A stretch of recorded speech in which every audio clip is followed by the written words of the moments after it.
So all this is neat, but how can the immune system help fight cancer? Unlike viruses or bacteria, which the body can see as foreign to the body, cancer cells are normal cells that are now growing abnormally because of mutations that have happened. So the immune system by itself has problems recognizing the cancer cells as foreign. In fact, normal cells in the body have come up with mechanisms by which our own immune system cannot kill them. So cancer cells have some of these and use them and prevent immune cells from killing them. And also cancer cells are very diverse. Each cancer is different, and also the same kind of cancer between different people can be different.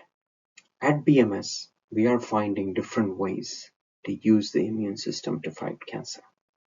We try to educate the immune cells of someone with cancer in different ways to recognize and kill their own cancer cells, but still keep normal cells safe. This is sometimes better than other cancer treatments like radiation therapy or chemotherapy that kills your normal cells. One way we do this is to identify ways by which cancer cells are able to shut down immune cells. And then we basically make antibodies to these proteins that are expressed on the cancer cells. And now these cannot shut down the T cell, and the T cells are able to now inject these positive proteins into the cancer cells and kill them.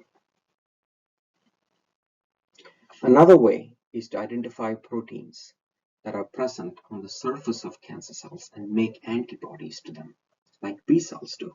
But in this particular case, we made them in the laboratory. We manufacture them, inject them into patients.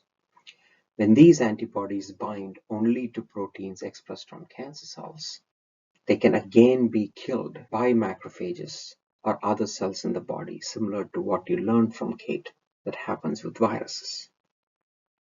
And finally, another way that we are trying to utilize the immune system to kill cancer cells is to take these T cells out of your body, reprogram them to make them express these antibodies on their surface that now specifically recognize proteins only on cancer cells and not on normal cells. We expand these T cells and make millions of them in the laboratory, and we then inject them back into the cancer patient. Now these T cells, when they are able to recognize these cancer cells, are able to inject the poison proteins and kill these cells. This has also worked in some cancers and is benefiting people. Although all these methods are working for some cancers and some people, there is a lot of work that remains. There is still a lot of cancers that we are unable to cure. We need young people like you to come and work with us. Think about science as a career, as we still have a long way to go to win the battle on cancer and on infections, as we have seen with the deaths that we have had with COVID-19. And there is still a lot of things to learn about all the amazing things that the immune system can do. Hope you've learned something today, and hope you will join us in the fight against cancer and infections. Thanks for listening.